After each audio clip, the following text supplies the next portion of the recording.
Let's move on to section 6. This is where we're going to be talking about cell potential and concentration. Up until now, we have talked about standard concentrations, and so standard concentrations always assume that the concentration is 1 molar. For any concentration that's different, we can use, are you tired of it yet? LeChatelier's principle to predict whether the reaction is going to go more strongly one way or the other. Now, here you have your standard conditions, because here 1 molar, 1 molar.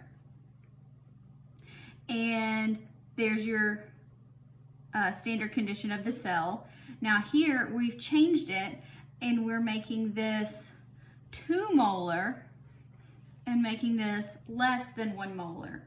So what we can do is we can say, well, we added more reactants and we took away products. So this reaction is going to proceed even more to the right. So since this already has a positive potential, meaning it's already naturally going to the right, we can say our Ecell is going to be greater than 1.10 volts. This does not tell us exactly how much, but looking at it and thinking about it in the context of equilibrium or LeChatelier's principle, this reaction is going to shift even more to the right at this point. Now, we can use non-standard conditions. Here we're going to talk about the Nernst equation. So the Nernst equation is a derivative of this relationship between Ecell and the equilibrium constant K. And so it's actually very similar to how we calculate delta G at non-standard conditions. So Ecell, notice there's no degree sign, so that means that non-standard conditions equals the standard condition minus this, so 0.0592 volts over N for electrons, but instead of K, we're going to have Q, which is the reaction quotient. So remember that Ecell is the standard cell potential,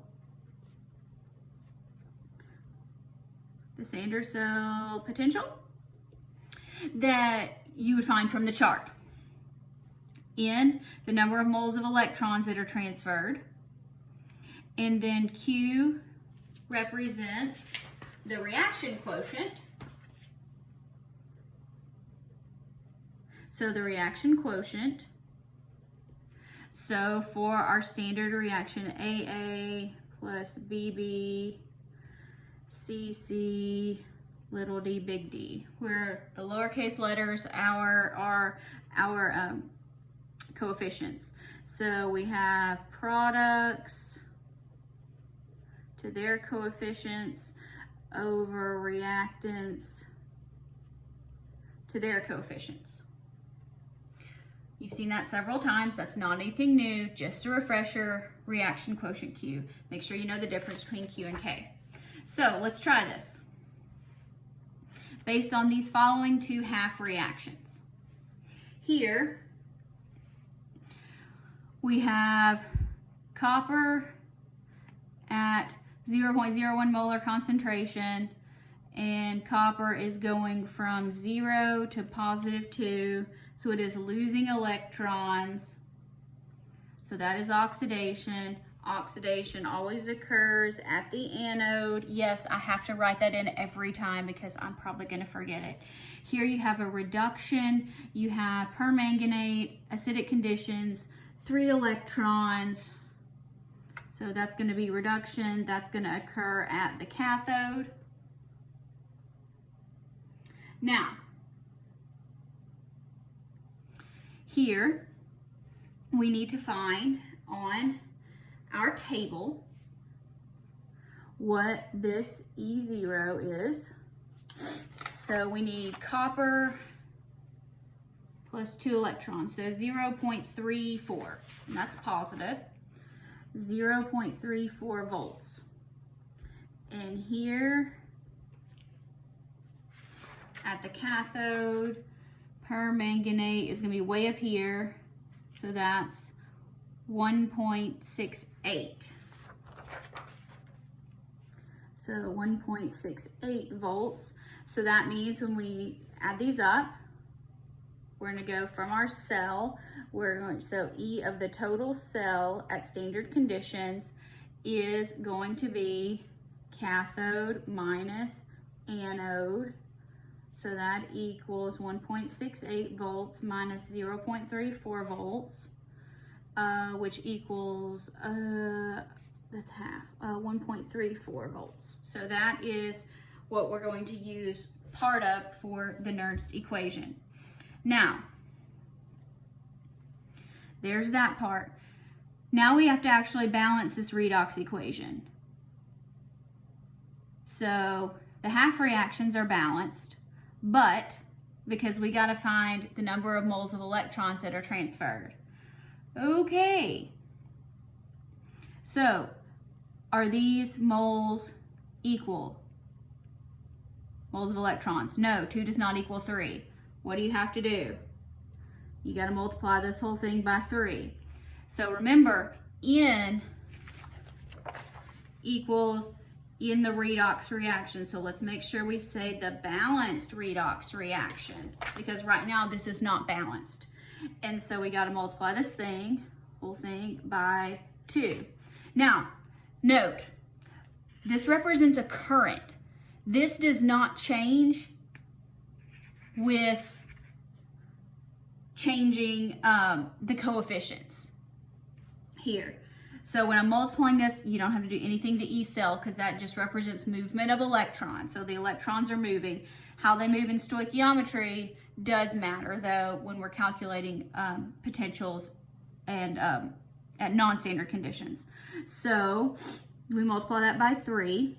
We're going to multiply this by 2. I'm going to try to combine these in a way that's not, so 3 copper solid plus 2 MnO4 plus 8 H plus, I'm not doing anything with these concentrations, plus 6 electrons yields 3 Cu plus 2 plus 6 electrons plus 2 MnO2 solid plus 4 H2Os.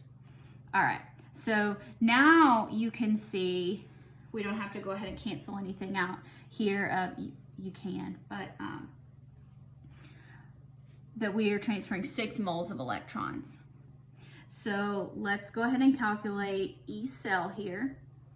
Notice non-standard conditions is going to equal your standard conditions minus 0.0592 volts over moles of electrons log of Q. So let's go ahead and plug in what we know. We know that at standard conditions 1.34 volts minus 0.0592 volts, that's just a unit there, not a variable, 6 moles of electrons. And now we need log of Q. We don't know what Q is yet.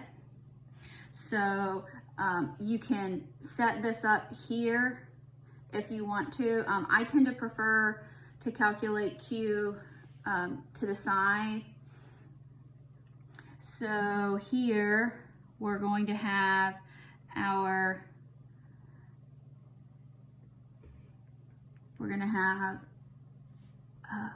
Cu plus 2 to the third.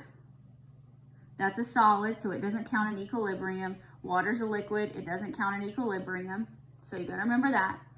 Now, this copper is a solid, it doesn't count in equilibrium. So this is why we're doing this. MnO4 minus 2, and that's gonna be squared plus our hydrogen ion concentration, and that's gonna be to the 8th. Woo! Okay, so now that we've determined what that expression is. Remember, solids and pure liquids don't count, so be careful there. So let's go ahead and substitute this in. Our concentration of copper plus 2 is 0.01, and we'll keep that. And our MnO4 minus 2 is 2, and we'll square that. And our concentration of H plus, thank the Lord, is just 1 molar, because that's all the way to the 8th. So that saves us a lot. Okay, so let's kind of work backwards here on the calculator, and let's figure out this Q first. So 0.01 cubed. Let's divide that by 4. All right, now let's take the log of it and multiply by 0.0592. Let's divide by 6. And now we can take, so that gives us 1.34 volts minus negative 0.065 volts. So we can say 1.34 minus that answer, 1.405 volts, or if you want to round, 1.41 volts. Both of those are acceptable answers. So, which, when you think about this, makes sense because we have more reactants, less products than our standard conditions. So if this is more than 1, this is less than 1. Praise the Lord, that was just 1. So that was not changed. So this should say, according to LeChatelier's principle, this reaction should go even further to the right. So we should get a value that is higher than 1.34, which we did. So it works. Now, concentration cells, I think these are actually really cool. Again, in the context of electrochemistry, so don't get too excited about it. But concentration cells are where you take advantage of the Nernst equation, which is what we just did, and equilibrium properties, where we're going to construct half cells that actually have the same reaction. So they're two half cells, but they're not identical. So they're the same reaction, so they're the same composition of a metal and its aqueous solution, its aqueous ion, but they're going to be at different concentrations. So it's still going to generate a current. So if you have a copper cell here that's 2 molar and a copper cell here that's 0.01 molar, you're still going to generate a current. And you say, oh, well, that's interesting. And so it's really not going to matter which one is going to be which, but so, well, we'll say which one is, so the oxidation is going to be the loss, and so that's going to be the anode, so that's going to be this one going to, so that's going to be copper solid going to its composite solution plus 2 electrons. And so that's going to be the anode. The reduction is going to be copper plus 2 electrons, gaining electrons going to copper solid. All right, and that's going to be at the cathode. So make sure you know which is which. Now, on the table, you're going to go, why are we doing this, Dr. B? Just get in, just get used to it, okay? So again, I don't like this. So 0.34 is going to be our concentration, or our voltage, E0, 0.34, because it's the same, right? So our E of this standard cell, if this is at standard conditions, if everything is at 1 molar, we're going to get no current. However, we're not at standard conditions. We have a concentration variance. So we're going to actually take advantage of the Nernst equation. And so let's say that Ecell is going to equal E0, which is 0, minus 0.0592 volts over moles of electrons log Q. So 0 minus 0.0592 volts over 2, and we're going to have log, and let's figure out what Q is. So Q here equals concentration of Cu plus 2 in the products over Cu plus 2 in the reactants.